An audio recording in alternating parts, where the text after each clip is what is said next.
Okay, we're recording live. Hello, everybody. Thanks so much for stopping in today. Our guest is the global CEO of Plastic Oceans International and a lifelong public health advocate. Please welcome Julie Anderson. Julie, how are you doing today? Very good. It's great to be here. Thanks Thank so you so much for much. being on the show. This is awesome.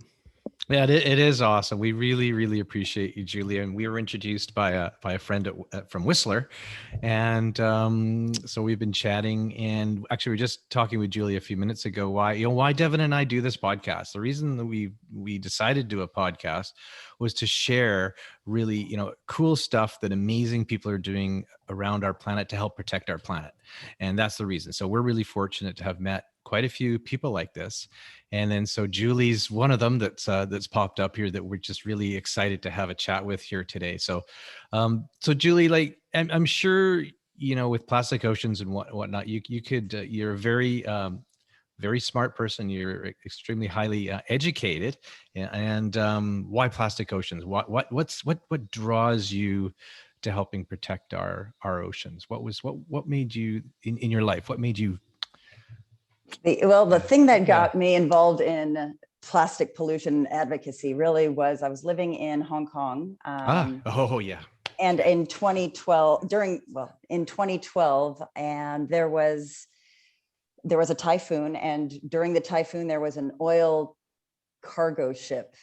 On the ship, it said Sinopec, Chinese oil company. And on this cargo ship, it has hundreds of containers. And in many of those containers were these pre-production plastic pellets. Plastic is made from oil, so a lot of oil companies make these small plastic pellets that are called nurdles, and they sell those little tiny beads. They look like little fish eggs. They sell them to all other manufacturers to then add in the different chemicals to make the next plastic product. So during 2012, this container ship tipped over, all of its containers dumped into the ocean, and the coastline of Hong Kong, it looked like it snowed. These little white pellets all over. And I thought, well, that's devastating. And these are the ones we can see. There are still dozens of containers down in the bottom of the ocean that's unseen. And what was shocking to me was, well, once the container ship righted itself and it sailed off into the sunset, I thought, oh, well, they'll be back, they'll clean up. And it was then that I learned that they have no accountability or responsibility to clean up, because once oil is turned into plastic, it's considered non-hazardous and therefore not their responsibility. And I didn't know that. And I was just dumbfounded. I thought, oh my gosh, if I don't know, I mean, this seems a big ego, but if I don't know, how do other people not know? And I had no idea. I've been in this oil spill response industry my whole life for 35 years. I just learned that right now. And that's when I thought, I have to do something. And I mean, prior to that, I've always been in public health. I've done my master's in public health. I'm a big believer in, adjusting human behavior, human habits for the best of human health, as well as environmental health, because they are interrelated as far as I'm concerned. And so it was then in 2012, I said, this is something that I have to get involved in. And the more I learned, the bigger the problem grew. It continues to grow. And I was fortunate enough to have a friend, Craig Leeson, who's also one of our ambassadors, global ambassadors, who is a documentarian and made the film A Plastic Ocean. Right. And so we were fortunate enough to use that film and do the global distribution on that film as our educational program, and really take this problem that I thought was, we think is local, but really recognize plastic pollution as a global problem that we all contribute to, that we all, especially within the oceans, as they circulate. This is all of our problems, and therefore we can all be part of the solution. Yeah, I just realized that my wife Reiko and we actually went to the premiere of Plastic Ocean here in Vancouver, and that's incredible. Yeah. Yes, I think it was put on by our branch. We have a Yeah. Canadian branch that Yeah, put on yeah, it that. was in a theater. A theater. That's incredible. That just kind of my light bulb went off. When you talk about Hong Kong, that was really interesting because about 25 years ago, there was a oil spill response base in Hong Kong, and one of our friends was the operator, and he said, "Nigel, love your equipment for picking up oil," because we were oil spill response, picking up oil spills once they happen. He says, "But the biggest problem in Hong Kong Harbor isn't the oil; it's the plastic that's floating there, and it's the garbage of the plastic. If you got something you can help us, get that out of the way." So basically, we designed something to help kind of not recover it, but just allow our machines to pick up the oil. But Hong Kong Harbor at that time was just you'd be on the Star Ferry or going across, and it would just be This- masses of plastic and exactly. garbage, right? Yeah. And there's so many rivers and bodies of water that are starting to become more and more saturated with plastic. And it's, for me, the plastic is just one of the many global problems that we have, global issues we're facing. But it's a tangible one that we physically can see. When one can argue about chemical runoff and carbon emissions that your average person might not get and cannot physically visibly see, but plastic, you go to any beach, any hike up in the mountains, there you will find plastic pollution, and this is a direct result of human impact. This is a human creation, and it's something that we need to take responsibility for. Yeah, I know Devin and I, our family, have been so fortunate to travel quite a bit. And we actually took a year off in 2014, 2015. And we wanted to do like an endless summer type surf trip around the globe. And so we were really fortunate. We ended up surfing in a lot of these, you read the magazines, the best spot in the, go to Uluwatu and on Bali and go to whatever. So we go to these spots, hey Dev, but the shocking, it was just so shocking, right? Certain days we'd paddle out and it would just be beautiful and pristine, and then others there were, it was like what happened was that in the evening they get the monsoon, they get the big rains in the tropics, and then like you said, Julie, was the rivers and the creeks, right? So they're dry a lot of the time, some of them in these areas, but then people just throw the garbage and the plastic over the fence into the dry creek bed, and then when it rains, it just flushes out into the ocean. So there'd be times where we're in this most incredible surf spot in the world, and it had rained the night before, and we're paddling, hey Dev, we're paddling and we're trying to catch a wave, and then next thing you know, you're skagging everything, you're just in oodles of trash. And it was shocking. And then I wouldn't say everywhere we went, but a lot of places. That we were in Brazil, we were in Portugal, we were all over, and we would see, the plastic pollution. And even here in Canada, so we're on the west coast of Canada, there's Vancouver Island, on the very remote islands off Vancouver Island in the middle of nowhere. There is trash and styrofoam and plastic that's 6 feet deep that people just never see. And like you said, that it is everywhere. But you know what? The one thing that a lot of us don't understand is when we go to a resort, we go to a resort somewhere. So we go to Mexico and we go to a resort. We go to sleep at night. We don't realize that people actually come out in the evening, and all night they clean the beach in front of the hotel, and they get all the garbage away and they push it to the side or they take it away. And then so you get a nice, and they rake it. So it's all nice. And, people go there and we lay on the beach and we go, oh, this incredible beach, the most beautiful beach in the world. They don't realize what it was like, when the sun went down, when the tide came in and brought all the plastic and garbage in, right? Exactly. And so I think you bring up a good point. It is also just awareness, and that so often I always want to point out, because I know that Asia does contribute a lot to the ocean plastic in terms of leakage, but there's a number of issues. It's not Asia's fault. The Western countries, North America, Europe, we all have been shipping our waste, our recyclable waste, to Asia. We ship our goods to Asia fully knowing they can't manage. They do not have the waste management infrastructure within their systems. And to continuously put the burden of the global consumption of plastic on on Asia when they could never handle it in the first place is unfair. Yeah, I mean the And Philippines takes a lot of our trash that we didn't. I didn't realize that. I didn't know we ship it out down to the Philippines. I had no yes, idea. and it became magnified in 2018, and when China said we're done buying the world's recyclables, That's right. plastic, paper, whatever it is, we're done. And as soon as that happened, all of a sudden, the US, we scrambled to who wants our trash, we'll pay you for it. And so now like Vietnam will take it, Indonesia will take it. And these are countries we fully know they cannot handle our trash. I know. And we get to have the clean conscience of, oh, well, we don't, we recycle, we send it away, we get to check the box of we recycle by selling it to somebody, knowing that they cannot proceed with the proper responsibility of recycling. And that is the accountability of these, I think, that we all have to take, is where is it going? We can't just keep pawning it off on somebody. Same with that Chinese company. And when they spilled, it's their responsibility to understand how their boats work.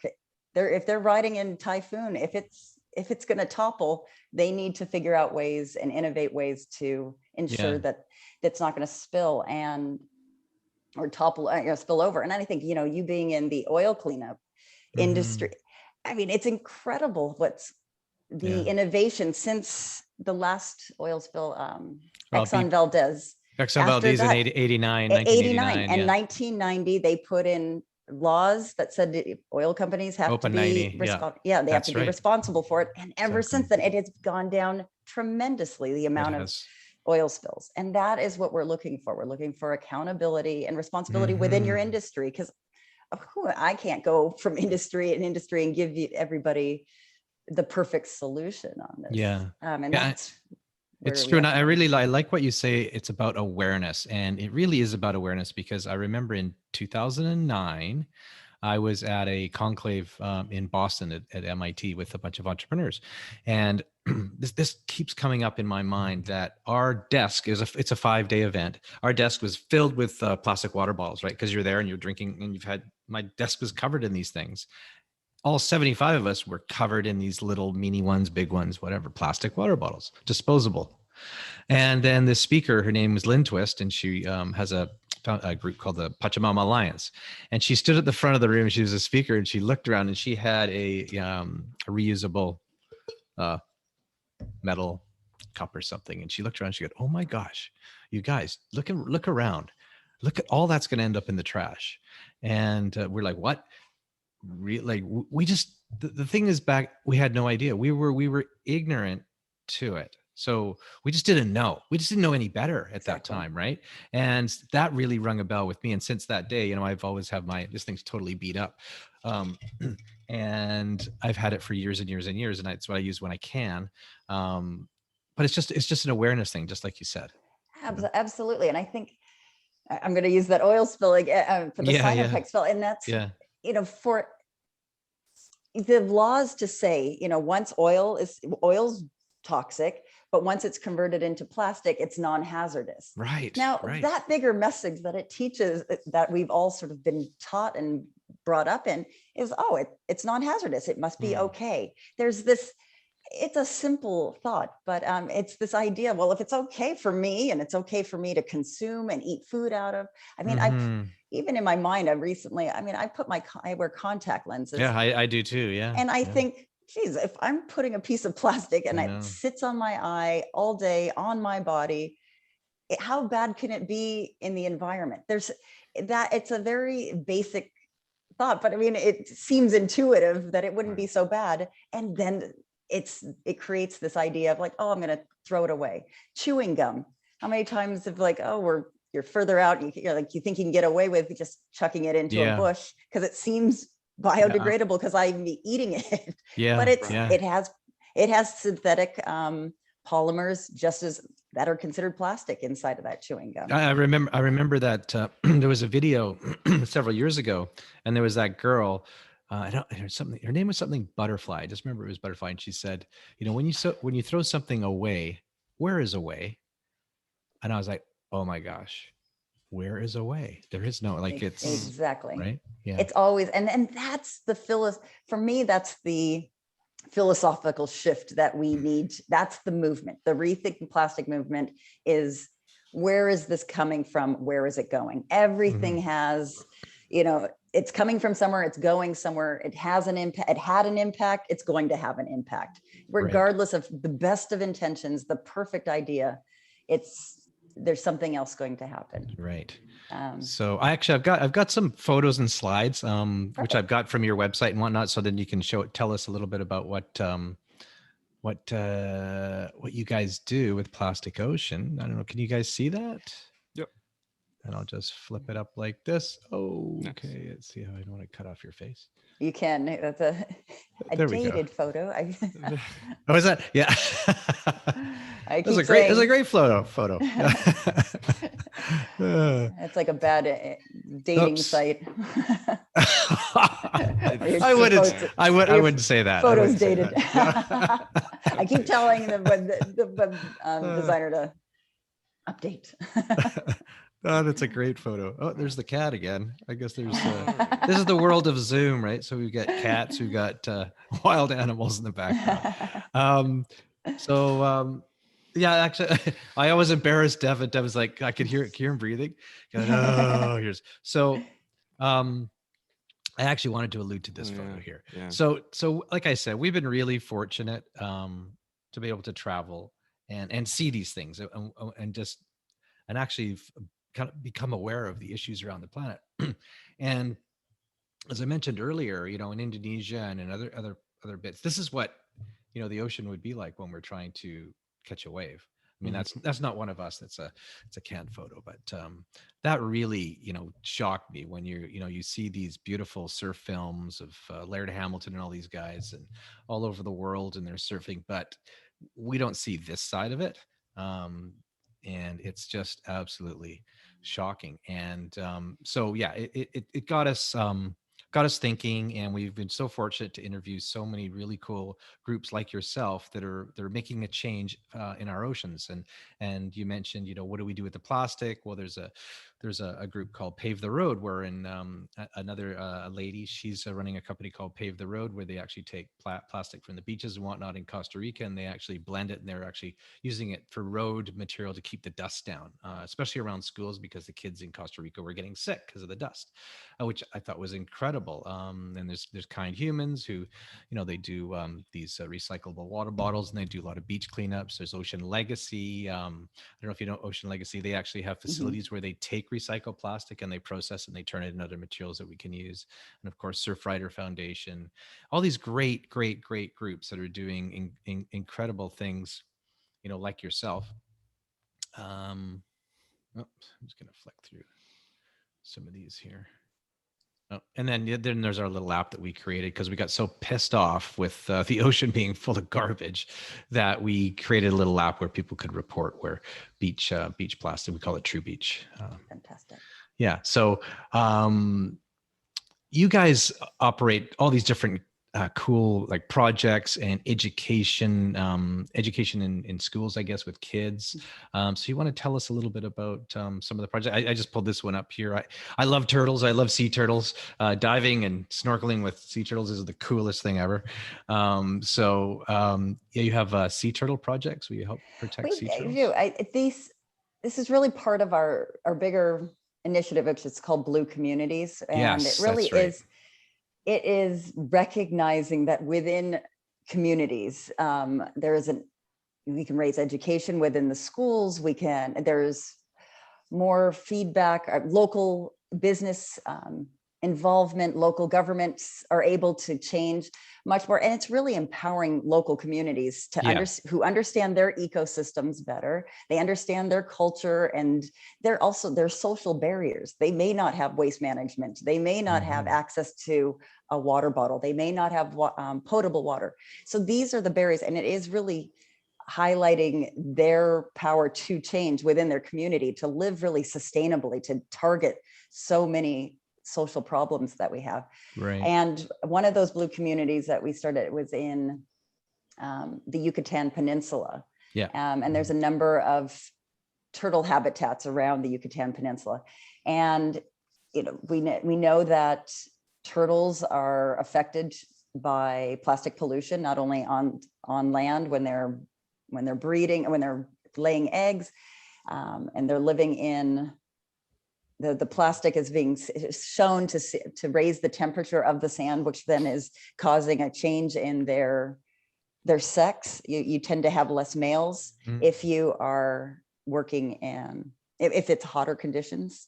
And the other thing is, once they go into sea, they choke on plastic bags, straws. I think there's a famous turtle image with a straw in the nose, which was shot down in a site down in Costa Rica.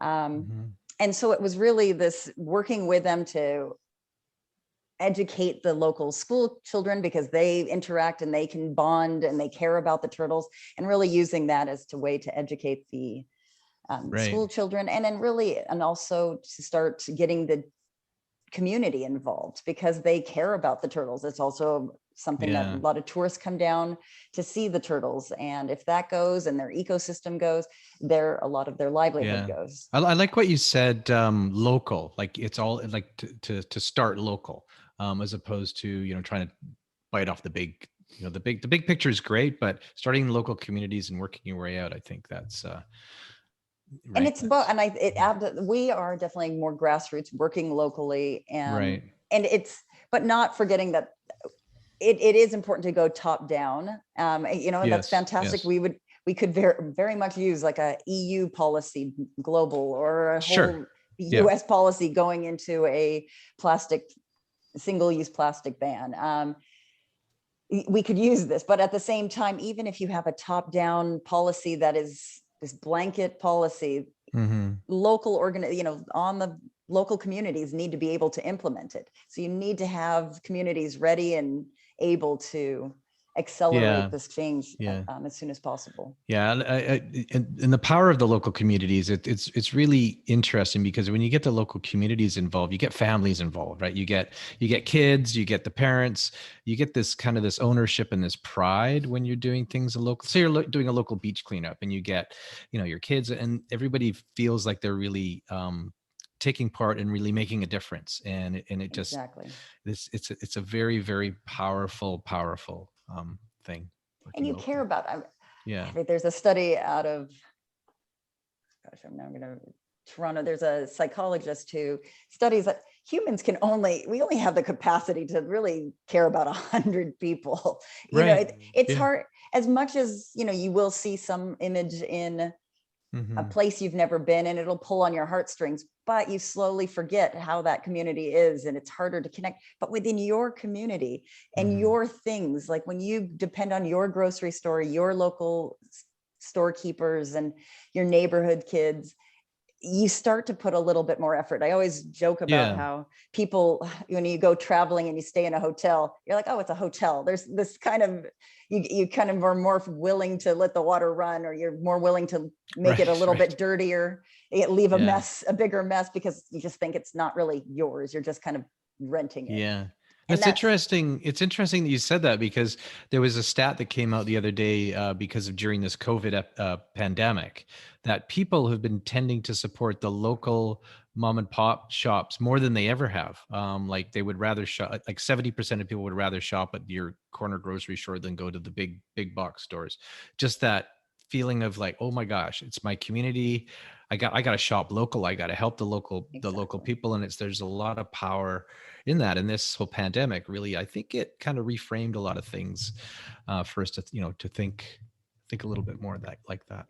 And change just happens faster on a local level. And I'm a big believer, change, you don't complete a marathon without one step at a time. And with that same thing on communities, we're not going to fix a global level without fixing one step at a time the communities that make up this global community. Right. And then you guys have this is called Trees and Seas. I love this in Patagonia, and it's coming up this August. So we have, and it's part of our blue communities in terms of really how do our communities really come together. This is as important as just the ocean is. We need to think interconnected. Things are interconnected, and really bridging land and sea conservation. Without land conservation, you just won't have sea conservation, and they work interconnectedly. we are bringing all of our blue communities around the world into this. The main event is in Patagonia in Chiloé Island, Okay. Yeah. where we will be planting 20,000 trees there. But globally, we are up to, right now, as of yesterday, we're ready to plant 65,000 trees that week. And along with those tree plantings are ocean cleanups. They tend to be near coastal or river lakes areas. And the idea is education. It's also promoting community service, community events. We have, and a lot of the different events around the world have, whether it's a cultural aspect, music, something that brings us together. Like there is something more to communities than just us leeching off of them and living within them. It is a give take that allows, and you have chapters or groups all over the world, don't you? Exactly. We have seven offices. We have in Detroit, Vancouver, Lisbon, Portugal. Lisbon, Barcelona, Mexico City, Chiloé, and Chile, down in Santiago, and then here in LA. And so our offices, the idea is to really just rally a lot of the local organizations that are on the ground and work with them, and really actively be part of the word collaboration. Yes. We are not so full of ourselves, I guess, and thinking that we're going to solve the problem alone. But we need 100 million organizations around the world working in this cause and working together, because we're just trying not to minimize our human impact on the world. I've found personally, like in the nonprofit space, because I've been doing some volunteer work with some nonprofits over the years, and I find that it's a different than I know the business space, but they're all doing incredible things, and they're people with just huge hearts that want to help the world. But it's very interesting how it's like, there's only so many funds out there and fundraisers, and they tend to keep it a little bit quiet, some of them, and don't collaborate as much, because they're scared that the fundraising money is going to go to those guys and not us, type thing. So, and I think, oh my gosh, we all, like you said, how do we all work together? And do you guys collaborate with, there's groups, like you say, beach cleanup. So we do things with Surfrider and some of their beach cleanups, and we do little joint things, and with the kind human people, and I agree that collaboration is the only way out of this. I think, and we definitely will collaborate with anybody. I know some of the bigger, I think newer organizations are a little bit more open to working together and flexible, and that's what we need to solve problems. You need flexibility. I think some of the bigger organizations, World Wildlife Fund, Greenpeace, that were built 30 years ago, they are built with a different mentality of, let's build it and we will be the dominant power here. And they are more bureaucratic and it's harder to work with them, because they have their set ways and they have their set dollar and they know how to go after it. And, good for them. But they also, to me, they have the same line of thinking as any big multinational corporation, like a Unilever, Procter and Gamble. They are less flexible, and that thinking is not, for me, that's not how we're going to achieve change. We need flexibility, adaptability, because here's the problem, here's all the science for it, here's our physical evidence, here's our anecdotal evidence. If there is a problem, we need to change, and we don't have 30 years to change. We don't have a bureaucratic system that we have to, write things out and prove this and go to court. The problem. We do. We need to work together. And I use a little analogy that I was having a bit of an awakening I guess it was in the Guatemalan rainforest. Devin was there with me many years ago, and we were starting to get into volunteering. We were going to Mexico to help build homes for the homeless. We were doing all this stuff that was really, really, really cool. But then at the end of the day, I was sitting there and I was wondering, really, does it really make a difference? Does it make a difference? And then I was sitting against this kapok tree down in the jungle, and then I looked down and there was this whole slew of cutter ants all going in front of me, and they're all carrying their own little their twig, and they were all working towards a common goal, right? And I'm like, oh my gosh, I guess I actually do make a difference, because I'm probably one of those little guys, and globally there's all these people doing all these absolutely incredible things, like you guys with Plastic Oceans and Surfriders and Ocean Legacies and Pave the Road. And so we do make a difference, and collaboration, like you said, is the only way, we can make it to that, the common good for humanity is that we all have to work together. And so I totally agree with you. And I also found that you guys, so if the Galapagos Islands, which are one of the most remote spots on the planet and undisturbed from the outside world, the most, I would say. So we've been involved in, there's been a few oil spills, unfortunately, and there was one just a little while ago, again, off the Galapagos. But there's also, trash and things that are washing up in the Galapagos Islands, right?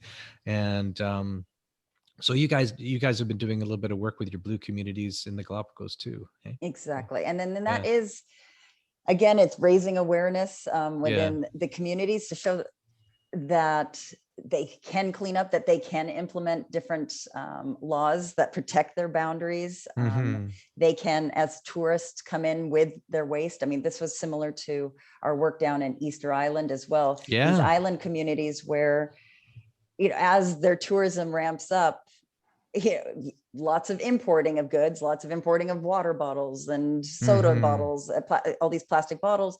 Tourists bring in their own goods. They bring in their shampoos, you bring in all of your plastic goods, and you leave them there, you throw them away, but they have nobody wants to take out trash.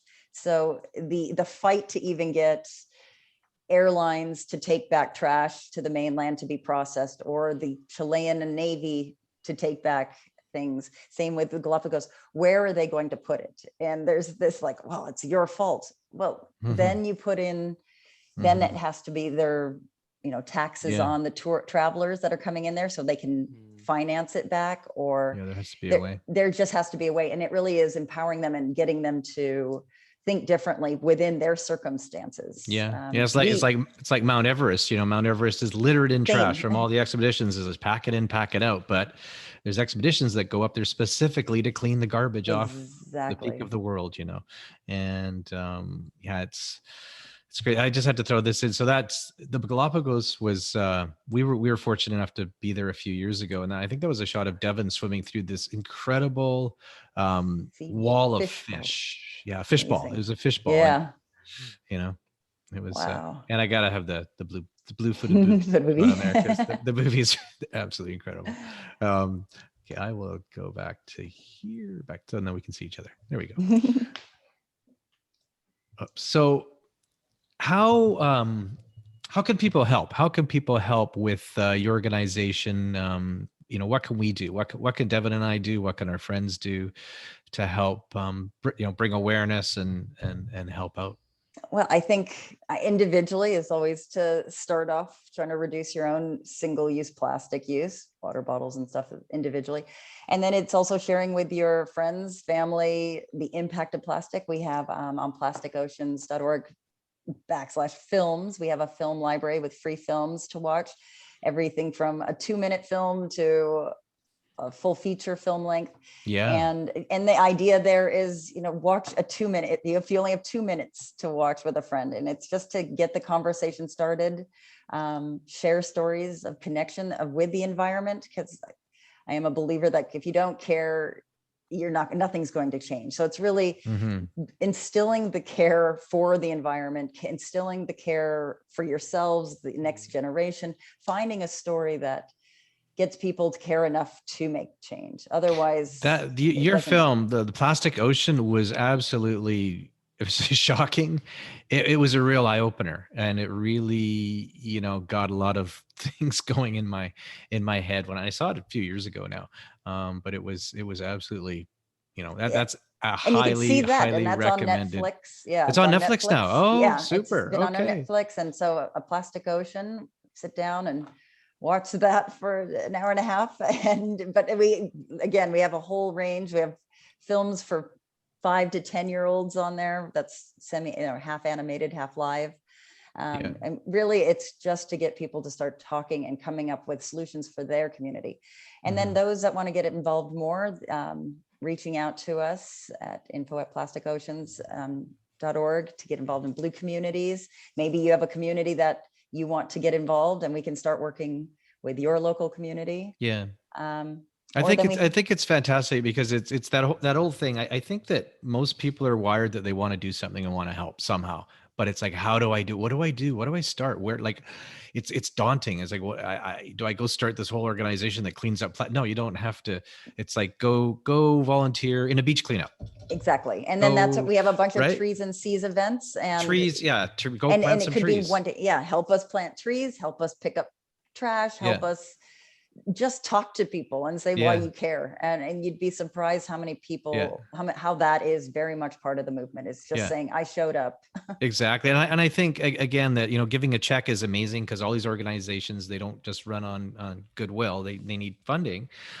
Giving a check is great, but volunteering and giving of yourself is something that you actually get a lot back. It comes back, it goes out and it comes back. And I always say too, that volunteering is a family. I don't think there's anything more powerful on our planet than volunteering as a group, as a family unit. I mean, we've had a lot of fun. Hey, Dev, doing some volunteer things, and absolutely. Yeah. So it makes a huge difference. And what volunteering does, and I think, we still live in a very economically driven society. But what happens is, if you volunteer, more volunteers that show up, it says that people care. They want things to change, and businesses see that very much. They do.